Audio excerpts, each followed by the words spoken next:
I'm Hena Doba. You're watching Stateside. A reminder of the top stories we're following this hour. Elizabeth Warren did not win any Super Tuesday contest, not even in her home state of Massachusetts. However, she's not out of the race just yet.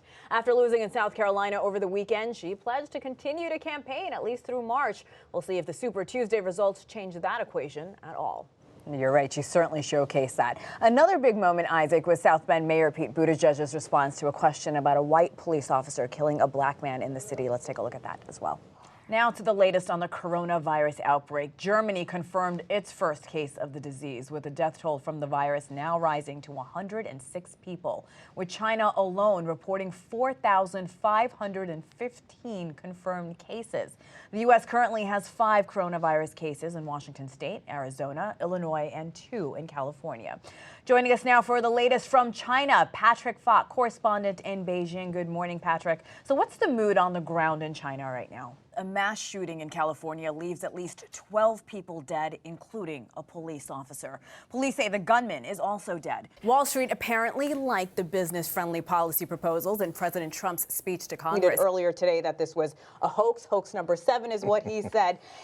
It has been proven in 2016 that there was Russian interference. What will it take for a president to believe his own intelligence experts? And Governor, you have vowed to act swiftly on this. When will New Jersey be ready to pass a law? The reason I'm asking is because many states have tried and are now getting sued. All right, Hannah, what's going on? Hi, Jill. A lot going on. We know the fix is in, and now Boeing is working to get its MAX fleet back in the air. The White House says Mr. Trump's speech was supposed to be a unifying message that cuts through partisanship, but Democrats found little in the message to cheer about. Many beaches across the Northeast remain closed today amid concerns that Hermine could regain strength. There will be something in the neighborhood of 1,500 private jets landing at Davos this week for a conference that's focused on sustainability. What am I missing here?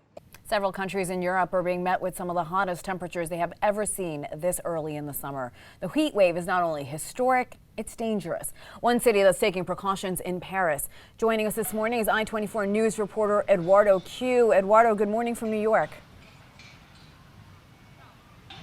Good morning. So I see the Eiffel Tower behind you. Tell us about the conditions today. Welcome to Cheddar News Super Tuesday coverage. It was a super southern sweep for former Vice President Joe Biden. After many doubts about the viability of his campaign, Biden claims victory in 9 out of 14 states that held primary votes last night in the 2020 campaign. Biden now beating out the former frontrunner Bernie Sanders, who didn't particularly have a bad night last night, although he did not keep up the momentum he'd built in Nevada and New Hampshire early on. Sanders celebrated his victories in his home state, Vermont, making a stark contrast with Biden without mentioning the former vice president by name, warning voters they won't beat Trump using the politics of the past. Now let's head over to the New York Stock Exchange for an update on the markets.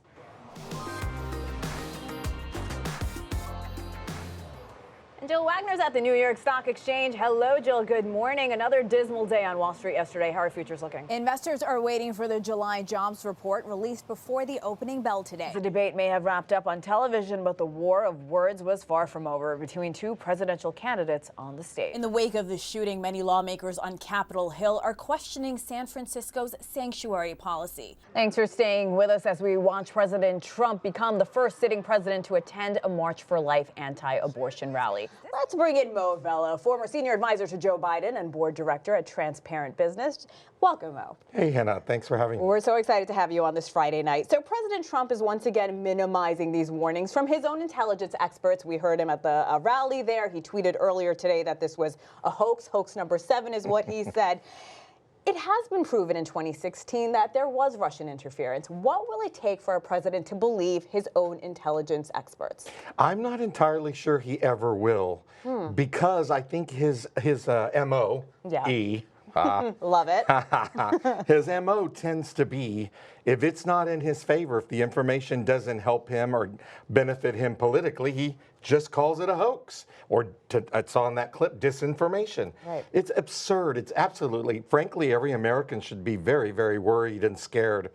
For somebody who served 2 times in the White House as a senior executive, intelligence briefings are absolutely the most respected briefings you ever receive in your daily work in the White House. I'm frightened. I'm worried for our nation, honestly. You know, one of the most surprising information for me that came out of this intel is that intelligence experts told Bernie Sanders that there might be Russian interference trying to get him elected. Yeah. Tell me more about that. Yeah, I'll tell you something. This is very interesting. I'll tell you what bothers me more about that than anything is that he knew for a month. Sanders. Yes. It now comes out that he was told a month ago and he did not say anything. And I'll tell you something. If I was the Sanders folks right now, I know why he didn't tell us. He didn't tell us because it is very clear that Putin wants him to be the Democratic nominee so that his boy Trump is a sure winner.